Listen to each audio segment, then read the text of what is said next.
أعوذ بالله من الشيطان الرجيم. بسم الله الرحمن الرحيم.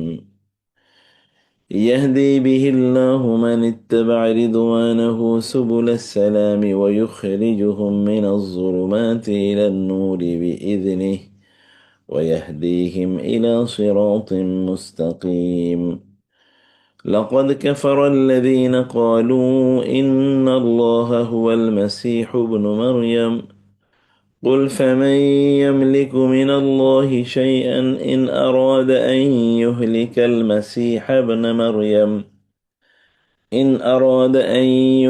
المسيح ابن مريم وأمه ومن في الأرض جميعا ولله ملك السماوات والأرض وما بينهما يخلق ما يشاء والله على كل شيء قدير.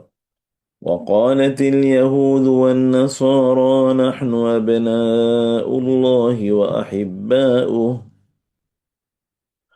قل فلم يعذبكم بذنوبكم بل أنتم بشر ممن خلق يغفر لمن يشاء ويعذب من يشاء ولله ملك السماوات والأرض وما بينهما وإليه المصير. يا أهل الكتاب قد جاءكم رسولنا يبين لكم على فترة من الرسل أن تقولوا ما جاءنا من بشير ولا نذير فقد جاءكم بشير ونذير والله على كل شيء قدير.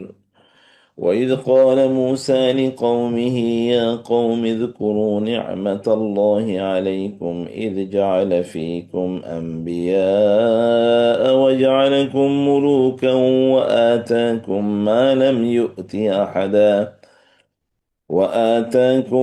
ما لم يؤت أحدا من العالمين. يا قوم ادخلوا الأرض المقدسة التي كتب الله لكم ولا ترتدوا على أدباركم فتنقلبوا خاسرين. قالوا يا موسى إن فيها قوما جبارين وإنا لن ندخلها حتى يخرجوا منها فإن يخرجوا منها فإنا داخلون.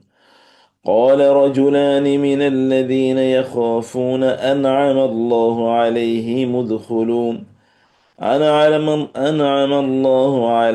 ادخلوا عليهم الباب فإذا دخلتموه فإنكم غالبون وعلى الله فتوكلوا إن كنتم مؤمنين.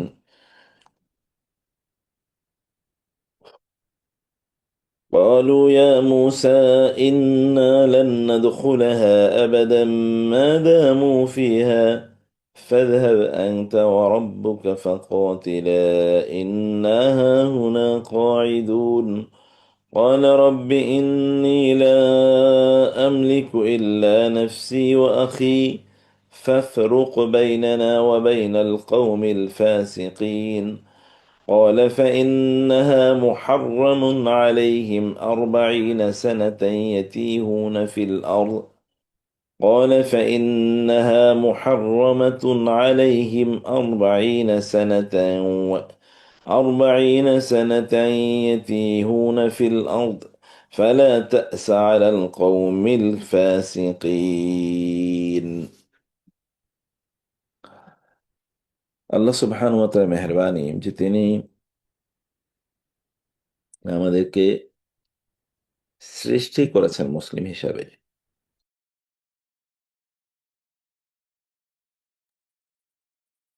মুসলিম পরিবারে তিনি আমাদেরকে সৃষ্টি করেছেন এবং সৃষ্টির পরেও তিনি আমাদেরকে পথ দেখিয়েছেন। নাস্তিকরা বলে আল্লাহ তাআলা যে আছে তার প্রমাণ কি? আমরা বলি তুমি জঙ্গলের পাখির দিকে তাকাও, আকাশের পাখির দিকে তাকাও, জঙ্গলের প্রাণীগুলোর দিকে তাকাও, সমুদ্রের মাছের দিকে তাকাও, কীট পতঙ্গ পিঁপড়ার দিকে তাকাও, এবং মহাকাশের বিস্তৃত গ্রহ নক্ষত্র তারকার দিকে তাকাও। বলো এগুলোকে কে চালায়? একটি পাখি তার বাচ্চাকে জন্ম দেওয়ার পর তারপরে সে বাচ্চাটি যে নিট থেকে বের হয়ে যায়, কোথায় যায়? কে তাকে পথ দেখায় যে ওইখানে তার খাবার আছে? যখন একটি মুরগি অথবা হাঁস এর ডিম থেকে বাচ্চা জন্ম নেয়, সে কিভাবে জানে যে তার খাবার কোথায় আছে? তাকে কিভাবে চলতে হবে? কে তাকে প্রশিক্ষণ দিয়েছে? কোন স্কুল, কলেজ, ইউনিভার্সিটিতে পড়ে বা কোন ল্যাবরেটরিতে তাকে নিয়ে প্রশিক্ষণ দেওয়া হয়েছে? তাইলে আল্লাযী খালাকা কুল্লা শাইইন, আল্লাযী জাআলা কুল্লা শাইইন খালকাহু সুম্মা হাদা, যিনি সবকিছু সৃষ্টি করার পর তার মধ্যে built in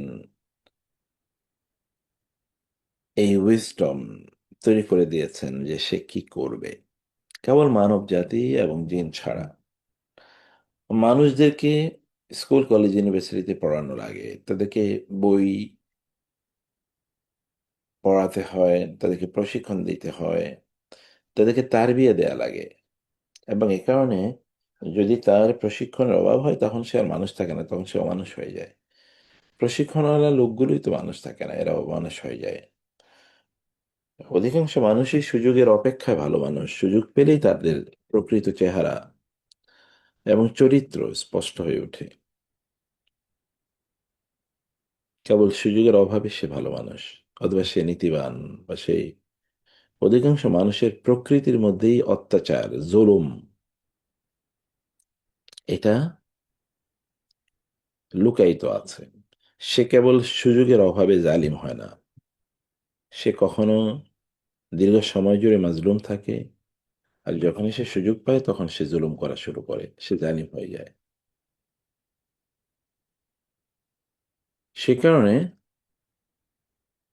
আমাদেরকে বুঝা দরকার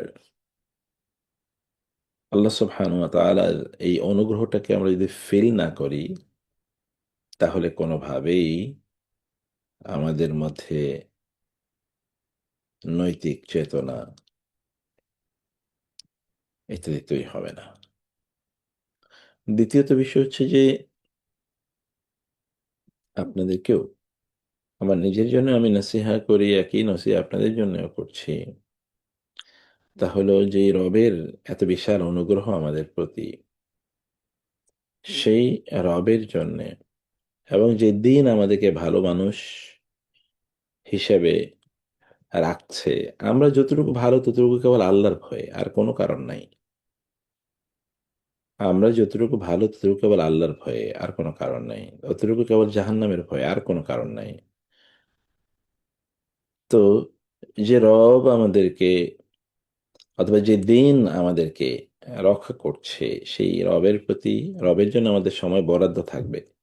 সবকিছু এর সাথে কম্প্রোমাইজ চলবে, কিন্তু আল্লাহর সাথে যে টাইমিংটা আমার বরাদ্দ সেটা কম্প্রোমাইজ চলবে না। এমন একটা কিছু নিজের জন্য তৈরি করা লাগবে, ডিসিপ্লিন, রুটিন। এবং যে দিন আমাকে ভালো মানুষ রাখছে, অথবা যে দিনের পরিচয় দিয়ে আমি কিয়ামতের দিন বেঁচে যাওয়ার চেষ্টা করব, এবং আমার যে অনন্ত জীবন, সে অনন্ত জীবনের মুক্তি, জীবনে যথাযথ মুক্তি আমি পাওয়ার চেষ্টা করব, সেই দিনের জন্য আমার অবদান কতটুকু, বা সেই দিনের জন্য আমি কতটুকু করছি, এইগুলো আমাদেরকে চিন্তা করে তার জন্য কিছু কাজ করা লাগবে, যে কোনো ফরম্যাটে হোক না কেন। দিনের জন্য কোনো কিছু আমাদের করা দরকার, যেন আমাদের পরেও মানুষ ভালো মানুষ হিসেবে থাকে, যেন আমাদের পরেও আমাদের পরবর্তী প্রজন্ম ভালো থাকার সুযোগগুলো তার যেন অবারিত এবং উন্মুক্ত থাকে। এই নাসিহা করার পর ৩ নম্বর যে নাসিহাটি করব সেটা হলো যে কোরআনের আয়াত বা কোরআন যখন আপনারা পড়েন, যখন আপনারা কোরআন পড়েন তখন আপনারা যেকোনো একটা আয়াত নিয়ে নিজেদের মতো করে চিন্তা করেন। এটা আপনাদের অবসর সময়গুলোতে অথবা যে সময়গুলোতে আপনারা অলস সময় কাটান, এরকম একটা সময় আল্লাহর কাছে, এরকম একটা সময় আল্লাহ সুবহানাহু ওয়া তাআলাকে নিয়ে আমাদের, আল্লাহর কিতাবকে নিয়ে আমাদের চিন্তা করা দরকার। এটা আমাদের চিন্তার গভীরতাকে তৈরি করবে, আমাদের বাস্তব উপলব্ধি প্রদান করবে এবং এটা আমাদের জন্য একটা ব্রেক এটাও দিবে। কারণ আমরা একটা অবসেসিভ জীবনযাপন করছি। যেখানে আমরা নিজেরা ভাবার কোনো কিছু অথবা ভাববার মতো কোনো কিছু আমাদের নাই। ভাবার মতো ফুরসত নাই। আর ভাবার এই ক্যাপাসিটি গুলো আমাদের হারিয়ে যাচ্ছে। আল্লাহ তাআলা তৌফিক দান করুন। আল্লাহুম্মা আমিন। গত ক্লাসে আমরা ১৪তম আয়াত পর্যন্ত পড়েছিলাম। আজকে ১৫তম আয়াতে আমরা একটু পড়ি। মুক্তার ভাই, আলোচনা সরি, জি ভাই, জি ভাই। হ্যাঁ, আসসালামু আলাইকুম। না, আচ্ছা। আপনি যেটা বললেন, আহ, আম, আমাদের অনেকের মধ্যে এটা আছে যে সেদিন একটা ডিসকাশনে একজন বলতেছিল ফরেন ল্যাঙ্গুয়েজ এটা হুম, কেমনে হবে। আরবি, আরবি সহি। নাই ফরেন ল্যাঙ্গুয়েজ। তো ইস মানে ভাবখানে এমন যেন, আর ওটা না জানলেও দরকার নেই, অসুবিধা নাই আর কি। তো জি। But hmm, hmm, but Muslim and very learned, very well educated in everything. But impression is Arabic is a foreign language. Just শুধু ট্রান্সলেশন পড়লেই হবে আর কি, মানে এটা বাকিটুকু আর আর আগানোর দরকার নাই বা ওই ধরনের আর কি একটা তো অনেকের মধ্যে এটা আছে আর কি। তো এটা না হলে তো আপনি ওই যে তাফাক্কুর যেটা বলতেছেন আপনি, এটা জি, তো জি। হবে না মনে হয়, শুধু ট্রান্সলেশন পড়ে অনেকটা হয় না মনে হয় অনেক সময়, নাকি আপনি কি বলেন? আপনার আহ, এক এক নম্বর কথা হচ্ছে যে শামীম ভাই, যারা বলেছেন অ্যারাবিক বা কোরআনের ভাষাটা এটা ফরেন ল্যাঙ্গুয়েজ, তা একটা গ্রসলি মিস্টেকেন পজিশন হ্যাঁ, নিয়েছেন। Grossly mistaken this people. কারণ যেই ভাষাটি দিয়ে আমাদের আম, আমাদের রবের আবাদত আমাদের করা লাগে বাধ্যতামূলক, অন্য কোনো ভাষা এটা আমাদের জন্য বাধ্যতামূলক না। অন্য কোনো যে কোনো ভাষায় আমরা উই ক্যান কমিউনিকেট, কিন্তু আল্লাহ তাআলার সাথে কমিউনিকেশনের জন্য the only language is Quran. সেটা হচ্ছে when you stand in prayer, নামাজে। অতএব এই ভাষা ছাড়া তো কোনো উপায় নাই। আমরা যেইটা দিয়ে আল্লাহর কাছে আমাদের প্রার্থনা তুলে ধরি, আমাদের আবাদত করি। ২ নম্বর হচ্ছে যেই ভাষায় তিনি আমার সাথে কথা বলেছেন। আল্লাহ সব ভাষা জানেন, he is the creator of all languages. পরে কিন্তু তিনি তো এই ভাষায় কথা বলেছেন, তার সেটাই। বাণী এই ভাষায়। অতএব সেটাকে ফরেন ল্যাঙ্গুয়েজ বলার, এটা একটা দেউলিয়াত্বর প্রমাণ। মানে যিনি আমি দেউল আরেকটা জিনিস এড করি, জি, মুক্তার ভাই, জাস্ট কুইকলি। জি। যিনি বলছেন he is like PhD in everything and he did everything. তো আমার প্রশ্ন হলো যে আমরা যদি এত কিছু করতে পারি, ওই science and technology and physics and doctor and everything, right? এত জি, সময় জি, আমি বললাম যে মিনিমাম কোরআন বোঝার জন্য 6 মাস পড়লেই আরবিক বোঝা যায়। বেসিক আরবিক, বেসিক আরবিক, এটা শুরু জি, করো, জি, জি। শুরু করো এটা। তো ওইটা and then he started going, ও এটা তো তাহলে মানে ম্যাথ পিপুলের জন্য কঠিন হয়ে যাবে। আমি বলি ম্যাথ পিপুলকে আল্লাহ যে বাংলাই বুঝে না তার জন্য ইয়াটা তো আপনার আল্লাহ বিভিন্নভাবে জাজ করবেন। আপনি আমি আর different class, we have to, hmm. আমরা যে সুযোগ পাচ্ছি ওর মধ্যে যদি মিনিমাম যদি না বুঝি, আল্লাহ এই ইয়ে নিতে পারবেন না যে এটা তুমি বুঝতে পারবে না, অ্যারাবিক ইজ টু টাফ, বিদেশি ল্যাঙ্গুয়েজ। এইটুকু আমি, আমি খালি এইটুকু মানে উনি ওই সবাইকে নিয়ে আসতেছে বাংলাদেশে। যেমন গ্রামের মধ্যে যারা একেবারে অশিক্ষিত, ওদের জন্য আল্লাহ তো ডিফারেন্ট ভাবে বিচার করবেন, আমারটা ডিফারেন্ট হবে, রাইট? আপনার আমার, দ্যাটস হোয়াট আই থিঙ্ক। না, এর কোনো সন্দেহ নাই। সব মানুষের বিচার কি একরকম নাকি? সবার দায় কি সমাজেই একরকম? দুনিয়াতে কি একরকম? তাহলে আখেরাতে কেমনে একরকম হয়? দুনিয়ায় কি মুক্তা সবার রোল, সবার দায়, সবার দায়িত্ব তো এক সমান না? জি, শেরে ভাই কি মুক্তা ভাই, বলছেন? আসসালামু আলাইকুম। আমরা মনে আচ্ছা, হয় একটু ক্লাসে ফোকাস করি, আমাদের টাইম লিমিটেড তো, অফিস আছে। না এটা হ্যাঁ, ক্লাসের বা ইস্যু ভাই, এটা ক্লাসের বাইরের ইস্যু না, এটা ক্লাসের ইস্যু, একেবারে ক্লাসের ইস্যু, এক ফোঁটাও তার বাইরের না। আপনি অ্যারাবিক যদি না জানেন তাহলে আপনি আমরা তো অ্যারাবিকের কথাই বলতেছি, কোরআনের অ্যারাবিকের কথাই বলছি, এখানে কোরআন সে কথাই বলছে, মুক্তার ক্লাসের ভাই, বাইরে না। Isn't the point is mood, like আমরা যেখানে বসে আছি এটাই হুম। তো তার প্রমাণ। আমরা হ্যাঁ, সব হুম হুম কাজকর্ম ছেড়ে দিয়ে এই 60 বছর 62 বছর বয়সে আপনার হ্যাঁ কথা যে শুনছি, এই যে ডেডিকেশন নিয়েই তো আমরা এসেছি। যার হ্যাঁ, মধ্যে ইয়েস এই ইয়েস ইয়েস লাইটটা আসেনি তাকে তো বোঝানো যাবে না। পিএইচডি আহ, তিনটা থাকলে কি যায় আসে? হি ইজ একেবারে। এক্স্যাক্টলি কমপ্লিটলি আমলাম তুনজুর হুমলা ইউমেনুন হয়ে গেছে। আসলে আসলে সেটা আমাদের, এনিওয়ে, আমাদের একটা দায়, আপনি যে ভাই একমত আমি, আমাদের দায়টা কি, আমাদের এই দায়ের কথাই বলছি। যেমন ধরেন আপনারা যে পজিশনে আছেন, যেমন আমাদের শাহরির আরিফ শাহরির ভাইয়া, ওনার পজিশনে উনি আছেন, হাজার হাজার লোক ওনার কাছে আছে। আপনাদেরকে এই কথা তাদেরকে বলতে হবে যে আপনার দায় কিন্তু কেবল দুনিয়ার পেট পোড়ানো কাজ না, পেটের কাজ না, পেটের বাইরে কিন্তু আমাদের কাজ আছে। আমাদের পেটকে এই দুনিয়াতে বাঁচাইলে আখেরাতে পেটের বাঁচাইতে পারবো না আমরা, মৃত্যুর পর তো আমাদেরকে আল্লাহর কাছে জবাবদিহি করা লাগবে। সেই জন্য আমাদেরকে অবশ্যই, আর আর যেই যেই ভাষায় আল্লাহ কথা বলেছেন, আল্লাহর কিতাবের ভাষা আছে না, সেটা আপনি ট্রান্সলেশন পড়ে আল্লাহর কিতাব কিভাবে বুঝবেন? আল্লাহর কিতাব তিনি কোন ভাষায় কথা বলেছেন, তিনি তো বাংলায় কথা বলেন নাই। অতএব তার বক্তব্যের মজেজা আছে, আল্লাহর প্রত্যেকটা শব্দের মর্যাদা আছে, কারণ আল্লাহর ভাষা, ভাষা মানে হচ্ছে আল্লাহর সম্মানের সমান, এটা আল্লাহর মর্যাদা থেকে এক ফোঁটা কম না। আপনার বক্তব্য আপনার সম্মানের সমান, আপনার সম্মানের চেয়ে যদি আপনার বক্তব্যকে আমি সম্মান কম দিই, তার মানে তো আপনাকে আমি সম্মান দিলাম না। তো সে কারণে এটা বাংলা, ইংরেজি, আরবি, পৃথিবীর তাবৎ কোনো ভাষায় কোরআন পড়ে কোনো মানুষ কোরআনের যেই ফিল, এই ফিল কোনোদিন অর্জন করতে পারবে না। এটা কেয়ামত হলেও পারবে না। কোরআন আপনার কোরআনের ভাষায় পড়ে আপনি কাঁদবেন, কিন্তু আপনি বাংলা, ইংরেজি, আরবি, পৃথিবীর সবচেয়ে বড় সাহিত্যিক দিয়ে অনুবাদ করলে আপনি কোনোদিন সেই অনুভূতি আপনার মধ্যে তৈরি হবে না। সে কারণেই এখানে আল্লাহ সুবহানাহু ওয়া তাআলা ইহুদিদের আলোচনা করতে গিয়ে আল্লাহ তাআলা আসমানি কিতাবের কথা নিয়ে এসেছেন। দেখেন, ইয়া আহলাল কিতাবি, হে আহলে কিতাব, তাই না? আহলে কিতাব কেন? ওদের তাদের পরিচয়টা হচ্ছে কিতাবের সাথে সম্পৃক্ত।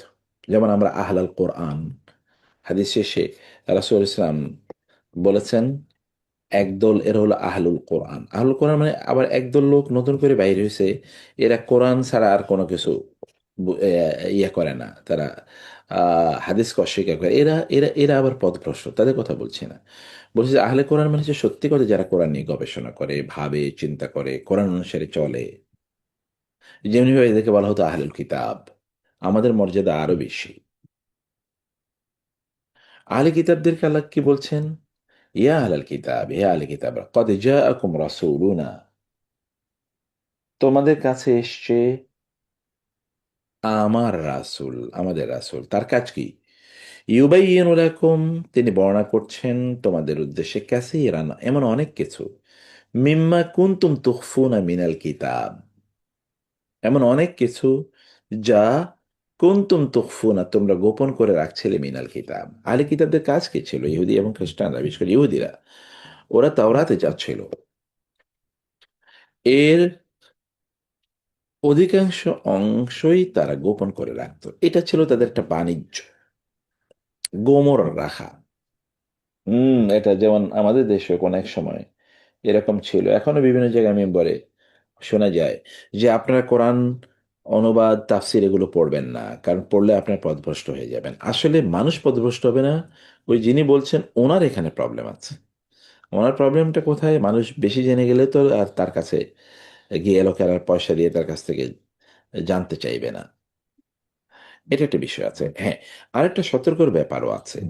কেবল কেউ যদি কোনো ম্যাথোডোলজি মেনটেন না করে কোরআন পড়া শুরু করে দেয়, তাহলে এই ব্যক্তি একটা বড় বিপদের মধ্যে নিমজ্জিত হবে। আপনারা তো জানেন প্রত্যেকটা শাস্ত্রে কি আছে, কিছু বেসিক আছে। বেসিক না পড়ে ডাইরেক্ট তিনি যদি সাহিত্যে ঢুকে যান, তাহলে তিনি বিপদে পড়বেন। প্রত্যেকটা আইনেরও কিছু বেসিক আছে। তো বেসিক আগে জানতে হয়, ম্যাথোডোলজি পদ্ধতি জানতে হয়, পড়ার পদ্ধতি আছে, রিসার্চের গবেষণার পদ্ধতি আছে, পদ্ধতি ছাড়া গবেষণা করলে হবে না। এ কারণে পদ্ধতিটা জানা দরকার। ইহুদিরা তারা আসমানি কিতাবের অধিকাংশ অংশগুলো তারা গোপন করে রাখতো, সাধারণ মানুষকে সেটা জানতে দিত না, যেন তারা এটার পার্শিয়াল অ্যান্ড পার্টিশন অ্যাপ্লিকেশন করতে পারে। পার্শিয়াল অ্যাপ্লিকেশন মানে হচ্ছে যে তারা কিছু অংশ করবে, কিছু অংশ তারা করবে না, না করলে তারপরে কেউ চ্যালেঞ্জ করলে সেটা ডিনাই করবে, এটা তুমি কই পাইছো। আর হচ্ছে পার্টিশন মানে হচ্ছে কারো জন্যে কোনো একটা অংশ অ্যাপ্লাই করবে, অন্য জনে তারা অ্যাপ্লাই করবে না, তখন তাদের মন গড়া ব্যাখ্যা তারা দ্বারা করাবে। এই কাজটা তারা করত। আল্লাহ তারা বললেন তিনি রাসূলুল্লাহকে পাঠিয়েছেন, তার কাজ হলো ইউবাইয়িনু, বায়ান করে দেয় কোনো কিছু, নাথিং উইল বি হিডেন। এবং এই কারণে রাসূলুল্লাহ সাল্লাল্লাহু আলাইহি ওয়াসাল্লাম মানব জাতির জন্য উপকারী বা কল্যাণকর এমন কোনো কিছু নাই যা তিনি বলে যান নাই। উইকিলুক ফিশি সিরিয়ালে ছিলাম কালকে। এই কারণে রাসূলুল্লাহ সাল্লাল্লাহু আলাইহি সাল্লাম মানব জাতির যে উপকার করেছেন নলেজের দিক থেকে, যে উপকার তিনি করেছেন, এটা কিয়ামত পর্যন্ত কালকে যত কালকে জ্ঞানী তেল বেশি দেরি, তেল দিতেই দেরি করছে তো স্যার। সাড়ে কিয়ামত পর্যন্ত যত জ্ঞান মানুষ অর্জন করবে, সকল জ্ঞানের সমন্বিত যে উপকার, একা মোহাম্মদ সাল্লামের প্রদত্ত জ্ঞানের উপকার তার চেয়ে বহু বহু গুণ বেশি। কারণ অন্য সকল জ্ঞানের কিছু বিপরীত দিক আছে, ক্ষতিকারক দিক আছে, ব্যাড অ্যাপ্লিকেশন আছে, কিন্তু রাসূল ইসলাম যা দিয়েছেন তা আপনার আমার দুনিয়া এবং আখিরাতের মুক্তি। একটা দিক না, এটা পুরো মানব জীবনের যত ডাইমেনশন আসতে পারে কিয়ামত পর্যন্ত, এটাই তিনি করছেন ইউবাইয়িনু। কিন্তু ওয়াইআফু আন কাসীর, আবার তোমাদের অনেক অপরাধ বা এমন কিছু আছে যেগুলো রাসূলুল্লাহ সাল্লাল্লাহু আলাইহি সাল্লাম ওইরকম পুঙ্খানুপুঙ্খানুভাবে উল্লেখ করেন নাই। এমন অনেক কিছু আছে তিনি ক্ষমা করে দিয়েছেন, মানে উপেক্ষা করেছেন তোমরা গোপন করতে।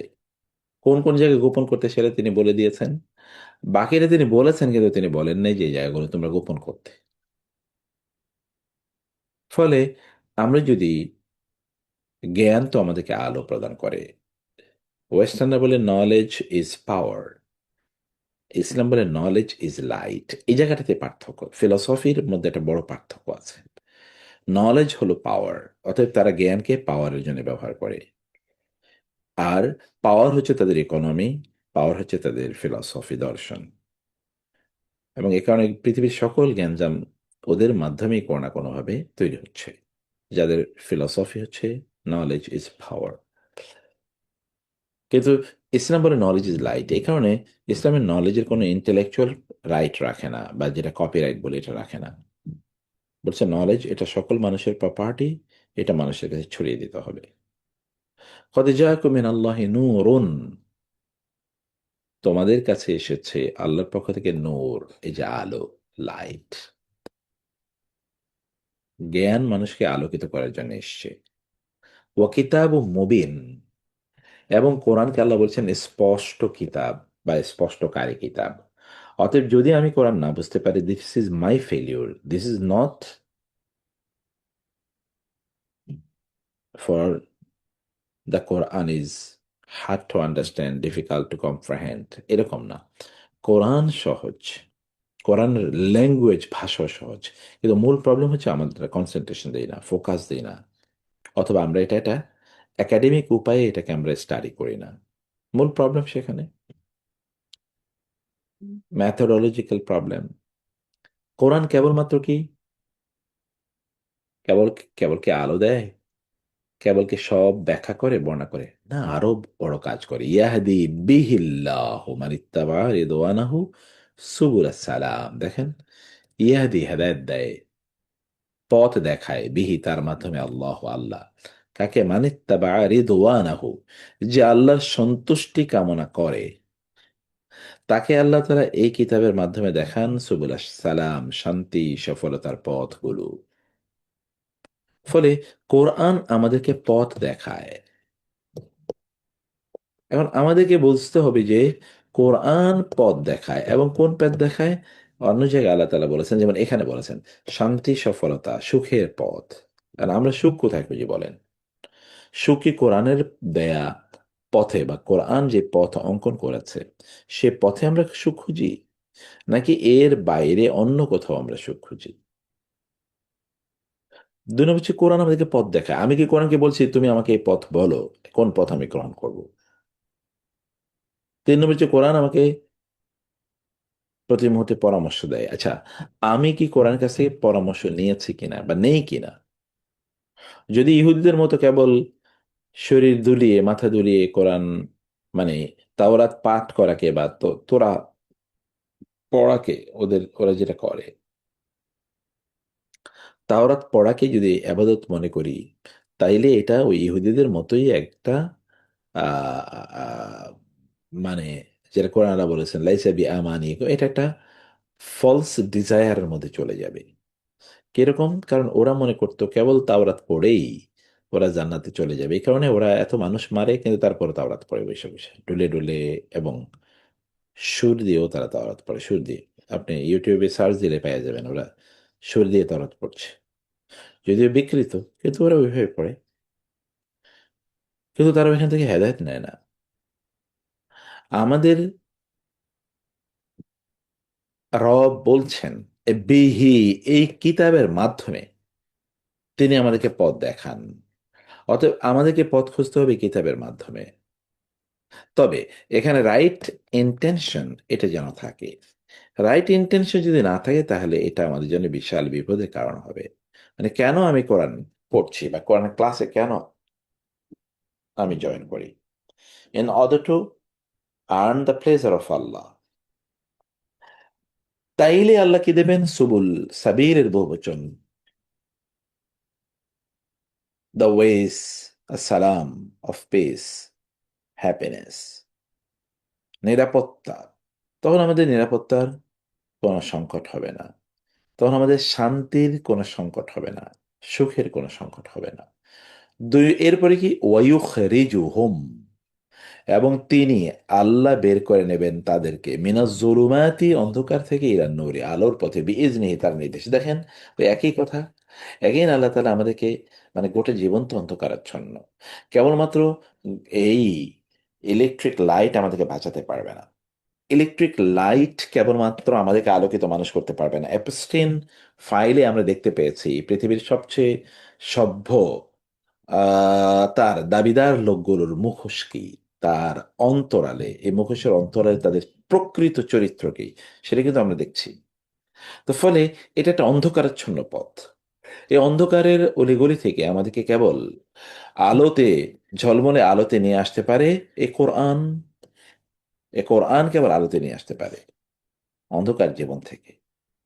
অতএব আমরা ওই ইয়ের মধ্যে নিয়ন লাইট অথবা ফ্লাড লাইটের, অথবা এখন তো অনেক ধরনের আপনার লাইট আমাদের ঘর বাড়িগুলোতে আমরা জ্বালাই, গাড়িগুলোতে ইত্যাদি ব্যবহার করি, ওইটাই আমাদেরকে আলো প্রদান করবে এটা মনে করার কোনো কারণ নাই। ওই ফ্লাড লাইটের নিচেই ব্যাপক পরিমাণ অন্ধকার অবস্থান করছে। আমাদের ঘরগুলোতে প্রচুর আলো, কিন্তু এগুলো আর্টিফিশিয়াল, ভেতরের আভ্যন্তরীণ যেটা রিয়েল আলো সেটা নাই। এই আলো আসে থেকে কোরআন থেকে আসে, দিন থেকে আসে। কোরআন কেবল তেলাওয়াত থেকে আসে না, আগে আগে আগে আবারও বলছি, কারণ কোরআন যদি আমরা না বুঝি তাহলে কিভাবে? কোরআন বলছে কিতাবু মুবিন, কোরআন বলছে যে আমাদেরকে পথ দেখায়। তো কোন পথ দেখায়? আমি তো কোরআন কাছে পথই খুঁজি না, আমি তো পথ খুঁজতেছি গুগল ম্যাপের কাছ থেকে। তাইলে তো ওই পথ আমি খুঁজে পাবো না। ওয়াইখরিজু মিনাজ জুলুমাতি ইলান নূর বিইজনিহি, এটা আল্লাহ তার নির্দেশেই এটা করেন। ওয়াহদিহিম, এবং তিনি তাদেরকে এগেইন পথ দেখান। ইয়াহদিহিম ইলা সিরাতিম মুস্তাকিম, সরল সঠিক পথের দিকে তিনি তাদেরকে পরিচালনা করেন। অর্থাৎ আমরা যদি কোরআনের কাছে আসি, তখন এই কোরআনের কাছে আসার বদৌলতেই আল্লাহ সুবহানাহু ওয়া তাআলা আমাদেরকে পরিচালিত করবেন কিসের পথে? আমাদেরকে সরল সঠিক পথে আল্লাহ তাআলা পরিচালনা করবেন। সরল সঠিক পথ মুস্তাকিম, একেবারে সোজা, এর মধ্যে কোনো বক্রতা নাই, এর মধ্যে কোনো ইয়ে নাই,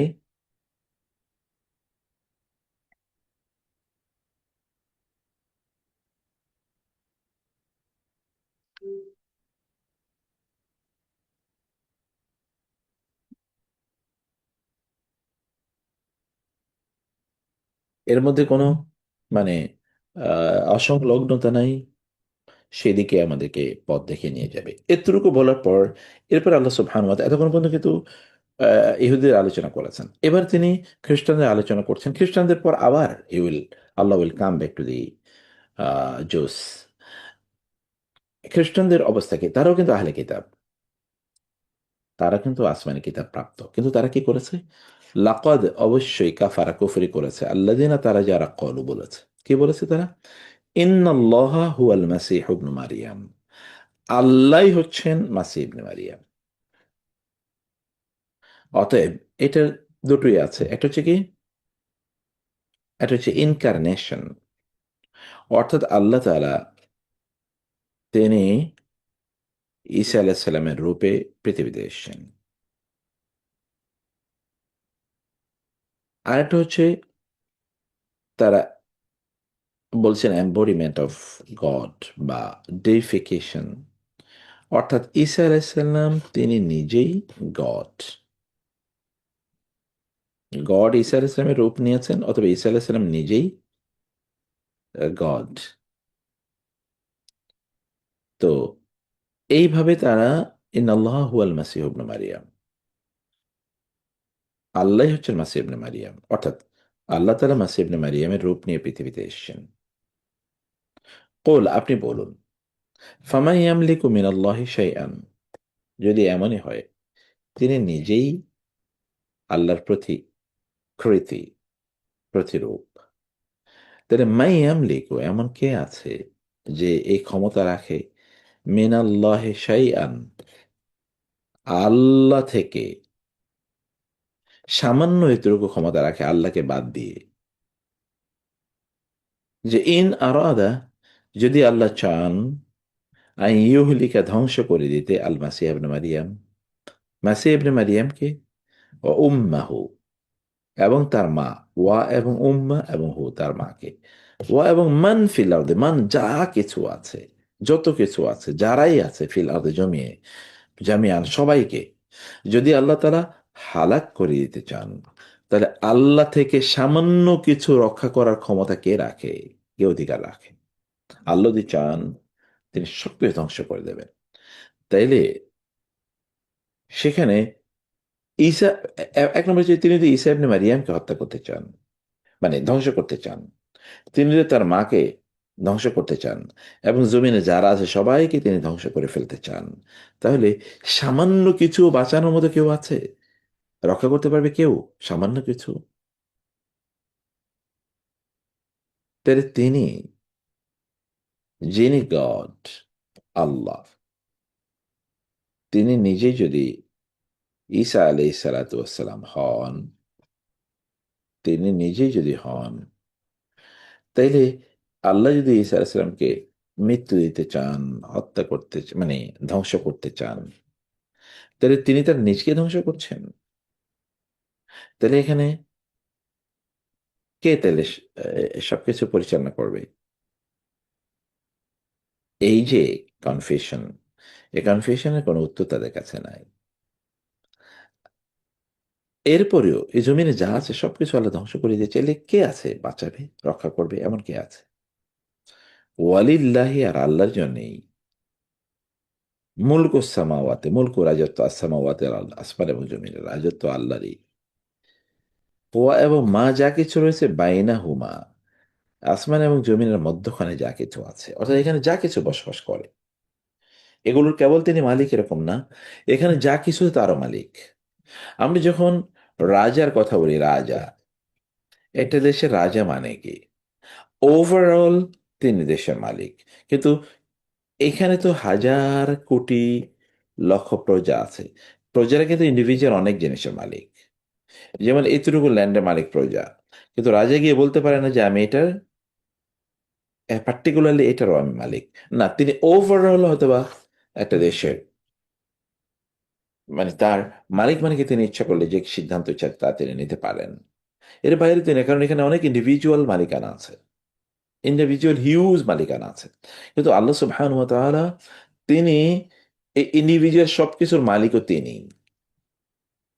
আমার যে ল্যান্ডটি আমি মালিক বলে দাবি করছি, এই ল্যান্ড কি আমি নিজে সৃষ্টি করেছি, বানাইছি?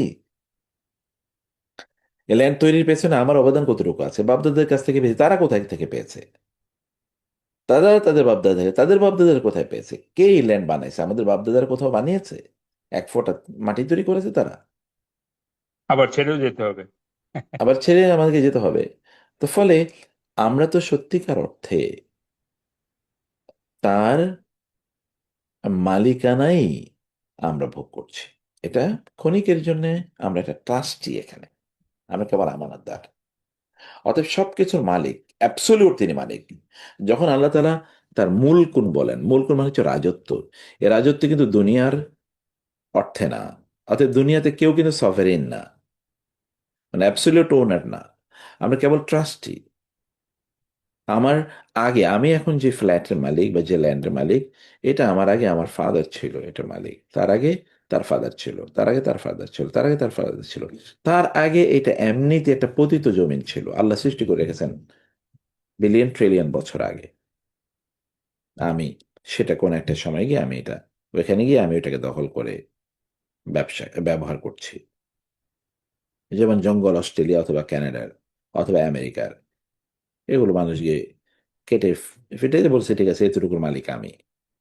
অতএব এইটা, এই ওমা বাইনমের মাঝে যা কিছু আছে, আমি শুধু ল্যান্ডের কেন কথা বলবো, আমরা সেখানে ওয়াটার আছে, সেখানে আদার রিসোর্সেস আছে, সেখানকার পাখি, প্রাণী, অন্য সব কিছুর মালিককে কে এগুলো উৎপাদন করেছে, বানাইছে?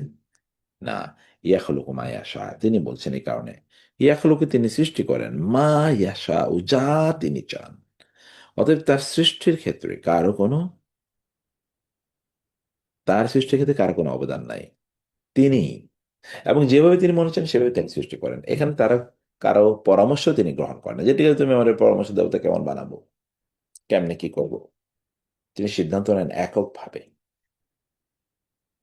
অন্য সকলে তার অনুগত, তিনি কারো পরামর্শ গ্রহণ করেন না, প্রয়োজন নাই, কারণ প্রত্যেকের বাকি সবার জ্ঞান তার নিজের সৃষ্টি, আল্লাহর সৃষ্টি।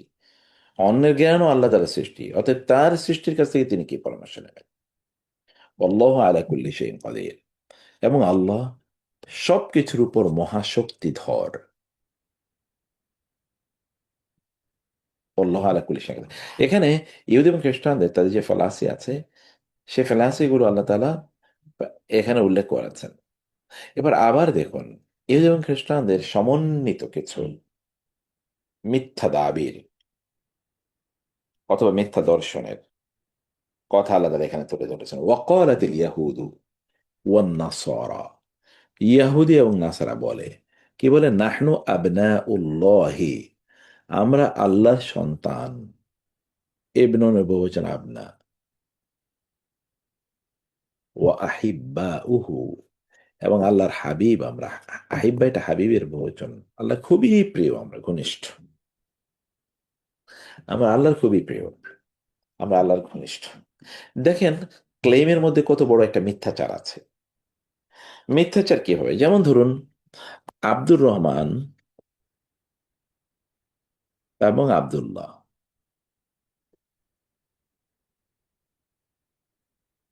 এই আব্দুর রহমান ক্লেম করতে পারে তিনি আব্দুল্লাহকে ভালোবাসেন, কিন্তু তিনি এই ক্লেম করতে পারবেন না যে আব্দুল্লাহ তাকে ভালোবাসেন। কারণ আব্দুল্লাহ তাকে ভালোবাসেন কিনা এটা তো আব্দুল্লাহর ইস্যু, এটা আব্দুল্লাহ বলবে, এটা আব্দুর রহমান বলতে পারে না। ইহুদি এবং খ্রিস্টানরা তারা যদি দাবি করতো আমরা আল্লাহকে ভালোবাসি, তাইলে এই দাবিকে আমরা আমলে নিতে পারতাম, অথবা এটা একটা যৌক্তিকতা আছে। কিন্তু যখন তারা বলে তারা আল্লাহর প্রিয় ভাজন, তারা আল্লাহর হাবিব, আল্লাহ তাদেরকে ভালোবাসেন, তখন এই ক্লেমের এগেনস্টে কোনো দলিল নাই, এটা একটা মিথ্যা বক্তব্য যে আল্লাহ আমাদেরকে ভালোবাসেন। আল্লাহ ভালোবাসার অনেক ধরনের যুক্তি অনেকে উপস্থাপন করতে পারে, কিন্তু এগুলো সব মিথ্যা। তোমাদের যেমন একটা হলো, আপনাকে আল্লাহ অনেক সম্পদ দিয়েছেন, অনেক ক্ষমতা দিয়েছেন, অনেক শারীরিক সৌন্দর্য দিয়েছেন, অনেক প্রজ্ঞা জ্ঞান প্রদান করেছেন। আপনি বলতে পারেন না যে আল্লাহ আমাকে অনেক ভালোবেসে বলে এটা দিয়েছে। আল্লাহ তো ফেরাউনকেও দিয়েছে, আল্লাহ তো কারুনকেও দিয়েছে, হামানকেও দিয়েছে, আবু জাহেলকে দিয়েছে, ওতবাকে দিয়েছে, সাইবাকে দিয়েছে, নমরুজকে দিয়েছে, সাদ্দাতকে দিয়েছে। তাবৎ প্রাণীকুলকে। আল্লাহ তো আজ জাতিকে পৃথিবীতে তার মতো কোনো জাতি আল্লাহ বানান নাই। অতএব যারা মানুষ হত্যা করে সিভিলাইজেশনকে এক রাতে নাই করে দেবে দাবি করে, এরা আল্লাহর প্রিয় বলে আল্লাহ তাআলা তাদেরকে এত ক্ষমতা সম্পদ দিয়েছেন, এটা নট নেসেসারিলি। আমরা অনেক সময় ক্রিমিনাল, এমনকি আমাদের পরিবারের সন্তান যারা আছে, যেগুলো কথা শুনে না ওদেরকে ছেড়ে দেয়, তোমার যা মনে চায় করো, তোমার ব্যাপারে আর আমি খবর নেব না। দ্যাট ডাজন্ট মিন যে আমি highly satisfied with him or her, যে ঠিক আছে তার প্রতি আমি সন্তুষ্ট, ও যা মনে চায় করুক। নো, বরং আমি তার প্রতি খুবই অসন্তুষ্ট এবং এই কারণে ছেড়ে দিয়েছি। তুমি দেহি কতটুকু বুঝাইতে পারো, যাও, তোমার কোনো খবর আমি নেব না। এবং কোনো একটা সময় সে কোলাপস করে। এটা দুনিয়ার উদাহরণ, আল্লাহ তাআলার ব্যাপারে এটা আরো বেশি প্রযোজ্য। আল্লাহ তো প্রচন্ড ক্ষতি, মানে প্রতিশোধ পরায়ণ। হাদিসে কোরআনে এসছে আল্লাহ আজিজুন যুন্তিকাম। প্রতিশোধ পরায়ণ শব্দটা আমরা যে অর্থে ব্যবহার করি এরকম না। মানে প্রতিশোধ পরায়ণ হচ্ছে আল্লাহ তাআলা কেউ অপরাধ করলে সে অপরাধের শাস্তি তাকে দেন, এবং আল্লাহ তাআলার শাস্তির মতো কোনো শাস্তি নেই, যেটা ওয়ালা ইউসিকু ওয়াসাকাহু আহাদ, লা ইউআযযিবু আযাবাহু আহাদ। তার মতো করে কেউ শাস্তি দিতে পারে না, তার মতো করে কেউ বাঁধতে পারে না। তার অনুগ্রহ এত বেশি, এত বেশি, যে তিনি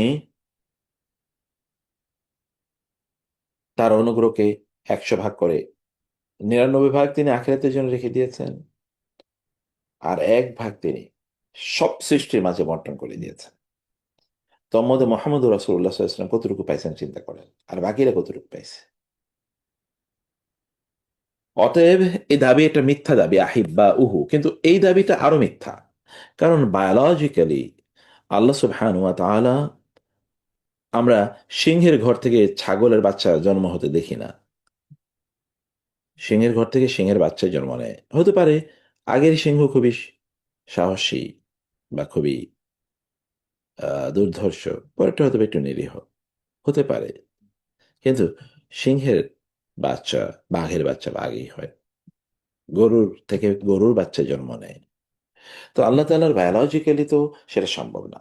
আর যদি আমরা বলি স্পিরিচুয়ালি আল্লাহর সান, তো আল্লাহর স্পিরিচুয়াল সান হতে হলে আল্লাহর পক্ষ থেকে অনুমোদন লাগবে।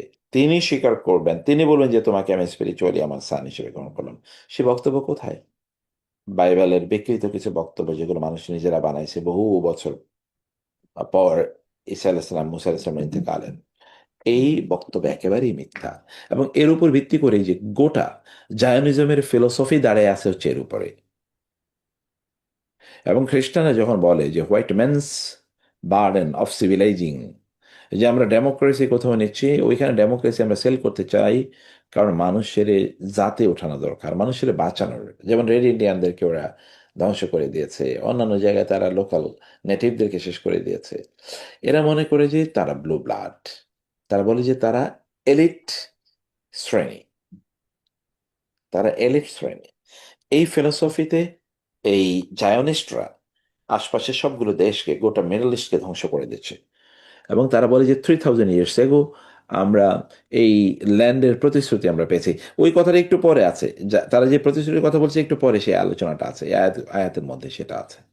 আল্লাহ বলছেন যুক্তি, ফালিমা, তাহলে বলো তো, কুল, বলুন, ফা লিমা, কেন, ইউআযযিবুকুম, তিনি তোমাদেরকে শাস্তি দেন, বে যুনুবিকুম, তোমাদের পাপের কারণে। কত অসংখ্যবার শাস্তি তাদেরকে আল্লাহ তাআলা দিয়েছেন, তাদের মধ্য থেকে ওয়াজআলা মিনহুমুল কিরাদাতা ওয়াল খানাজিরা ওয়া আবাদাত তাগুত।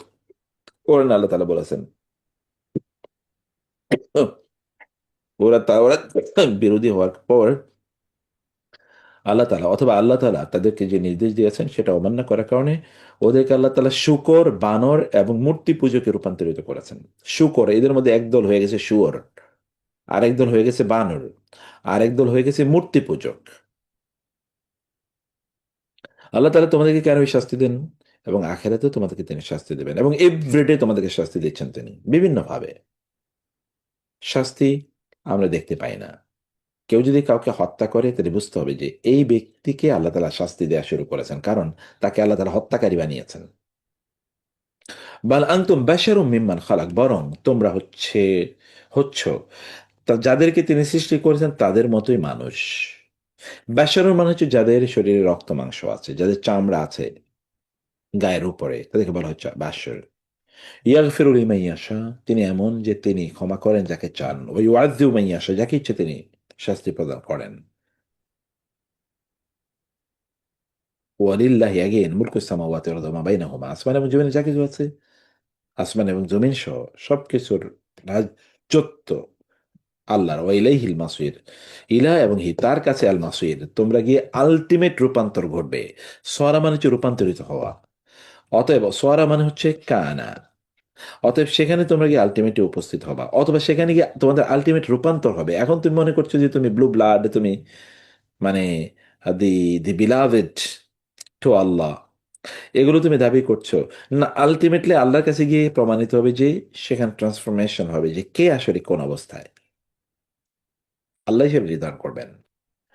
ইয়া আলাল কিতাব, আবার তিনি আহলে কিতাবকে বলছেন, কদ জাআকুম রাসূলুনা, ওই দেখেন, কদ জাআকুম, তোমাদের কাছে এসেছে রাসূলুনা, আমার রাসূল মুহাম্মাদুর রাসূলুল্লাহ সাল্লাল্লাহু আলাইহি ওয়াসাল্লাম, ইউবাইয়িনু লাকুম, তিনি তোমাদের জন্য ব্যাখ্যা করেন, আলা ফাতরাতিন মিনার রাসূল, রাসূলদের, দুই রাসূলের আগমনের মধ্যবর্তী যে সময়টাকে ফাতরা বলে।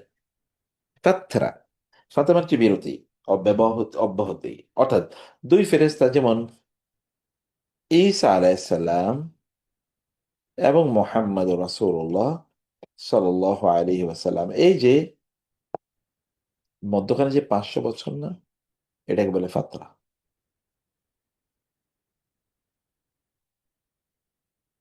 অতএব এই যে ঈসা আলাইহিস সালামের আগমনের পর দীর্ঘ একটা সময় পর নবী আসেনি, এর মধ্যে আল্লাহ তাআলা এই রাসূল সাল্লামকে পাঠিয়েছেন।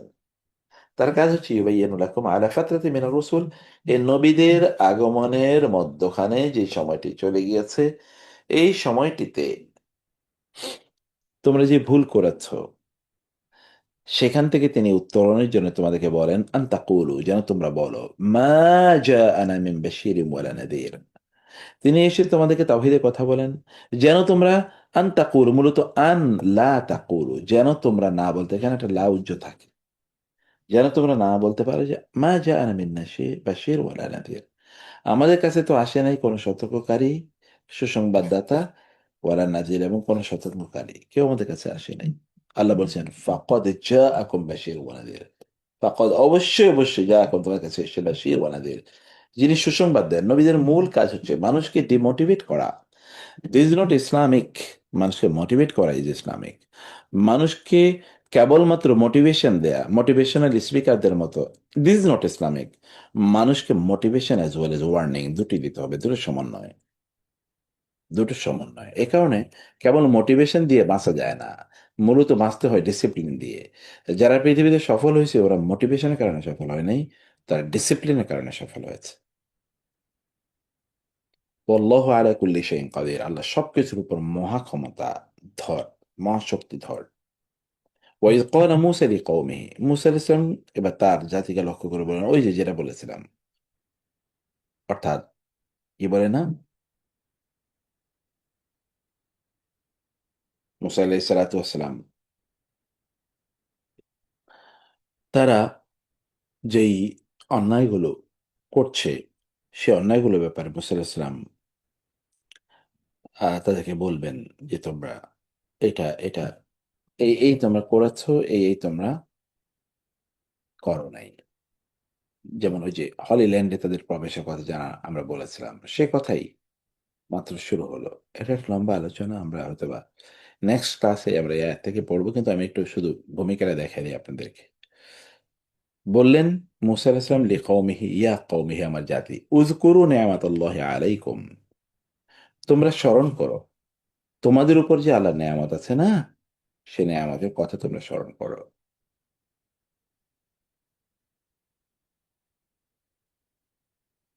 আচ্ছা, আমাদের এই যে এই এ যেটা শারীর ভাই বলছিলেন যে আমরা কোন আয়াত থেকে আহ পড়ার কথা, ইয়ে কি, যে আগে যে লেকচার শিট দিয়েছে, ওই লেকচার শিটে কিন্তু আমাদের এই 19তম আয়াত পর্যন্ত আছে। অতএব এই 20তম আয়াত থেকে আমাদের পরবর্তী আগামী ক্লাসের লেকচার আমি এখানে শেষ করছি আর কি, ওটা 19তম পেয়ে গেছি, পর্যন্ত। আমি follow করলাম। কনফিউজ হয়ে গেছিলাম, কারণ হ্যাঁ, হ্যাঁ, আপনার কথা বোঝা যাচ্ছে আমি না ভাই। কনফিউজ ছিলাম, আমি কনফিউজ ছিলাম কিন্তু আমি হুম, পেয়ে গেছি। আমরা ওই লাস্ট আয়াতটা 19 নম্বর আয়াত। মানে হ্যাঁ আপনি তো আজকে ওই যে লেকচার শিটটা দিয়ে ফলো করেন নাই, আপনি tanzil.net দিয়ে করেছেন, তো এই জন্য কনফিউজ হয়ে দিই। হ্যাঁ, না সমস্যা নাই, ওই শীট গত আছে ক্লাস আমার গত সামনে। ক্লাসে গত ক্লাসে আপনি এই এক্সপ্লেনেশন গুলা করেন নাই। আর হ্যাঁ মুক্তাদা একটা ছোট্ট রিকোয়েস্ট ছিল, ভাই, এই আমরা আপনার স্টুডেন্টের কাছ থেকে আর কি, কিন্তু মানে আপনার নতুন ফরম্যাট সবাই পছন্দ করেছে, কিন্তু আমাদের বোঝানোর সময় যদি ওই আগের কনসেপ্টটা করতেন, ফরম্যাটটার মধ্যে থাকতো, যে ওয়ার্ড ফর ওয়ার্ডটা নিয়ে আপনি যে ওই ঠিক আছে ইনশাল্লাহ, ফরম্যাটটা আপনি ঠিক আছে, ওইভাবে ওই ফরম্যাটটা খুলে লার্নিং এর জন্য আমাদের গুলোকে শিখতে হয় আর কি, এইভাবে আমাকে ঠিক আছে ইনশাল্লাহ, ঠিক আছে, ঠিক তাহলে কি আছে। আমরা কি এই 12 থেকে 19 যে আয়াতের যে লেকচার, এটা কি শেষ হয়ে গেল নাকি না? হ্যাঁ, ওটা শেষ হয়ে গেছে, ওটা শেষ হয়ে গেছে। আমি আগামী ক্লাসে লেকচার দিয়ে দেবো 2 দিনের মধ্যে। আমরা আগামী ক্লাসে 20তম আয়াত থেকে শুরু করে ওই যতটুকু আমি পড়েছি আজকে তেলাওয়াত, অতটুকু পর্যন্ত আমরা লেকচার দেবো। ঠিক আছে, কারণ এতটুকু পর্যন্ত একটা ইস্যু আলোচনা এসছে, এরপর ওয়াতলু আচ্ছা, যেটা আলাইহিম বলছি আবার এই আয়াত খাওয়ার আরেকটা জন্য আপনি আলোচনা। লেকচার, হ্যাঁ, লাস্ট লেকচার ছিল 12 থেকে 19, তাহলে হ্যাঁ, আজকে 19 আয়াতটা আমরা শেষ করলাম। তার মানে হ্যাঁ ওই আছে, লেকচারটা শেষ, ওই 12 লেকচার শেষ। শেষ। হ্যাঁ হ্যাঁ, ওইটা শেষ, ওইটা শেষ। এরপরে আমরা আগামী ক্লাসে পড়বো 20 থেকে 26, কারণ 20 থেকে 26 পর্যন্ত একটা নতুন ইস্যু আলোচনা আছে আর কি। তারপরে হচ্ছে, আরেকটা যে আরেকটা যে মুক্তার ভাই, রমজানের সময় আপনি আমার সাথে একটা ওয়ান টু ওয়ান আপনার একটা আইডিয়া শেয়ার করেছিলেন, একটা আহ মানে সাপোর্ট চেয়েছেন। আমার মনে হয় গ্রুপের মধ্যে যদি আপনি একটু এক্সপ্লেইন শাহরিয়ার করেন। শাহরিয়ার জাস্ট এ সেকেন্ড, একটু স্পিকার মাইক্রোফোনের কাছে কথা বলতে হবে। We can't follow you. মাইক্রোফোনের কাছে এসে বলতে হবে if you are speaking to a আমি মাইক্রোফোন। আমি গাড়িতে হ্যাঁ, ছিলাম, তো হয়তো আমি ওই যে হ্যাঁ, গাড়িতে হ্যাঁ, ওই ঠিক আছে, দিস মানে ইজ ফাইন। এখন শুনে, হ্যাঁ হ্যাঁ। এখন আমি পারফেক্ট। বলছিলাম আমি বলছিলাম কি মুক্তার ভাই, আপনি এই, যে আমার সাথে ওয়ান টু ওয়ান একটা শেয়ার করেছেন একটা ওয়েবসাইটের এবং একটা কনসেপ্টটা নিয়ে, এবং সাপোর্ট চেয়েছিলেন, আমি শাহেদের সাথে কথা বলেছি। আপনি যদি আজকে এই গ্রুপে একটু একটু ইলাবোরেট করেন, তাহলে আমরা দেখি আমরা কালেকটিভলি কিভাবে কন্ট্রিবিউট করতে পারি বা কি করতে পারি, একটু এই কনসেপ্টটা একটু আপনি শেয়ার করতে পারেন কি? আচ্ছা না ঠিক আছে, আমি এটা বলছি যে ইনশাআল্লাহ এক তা আমরা রেকর্ডিংটা অফ করে দিই নাকি? জি জি জি জি জি। যেটা বলছিলাম, আমরা 2টা কাজ করছি ভাই।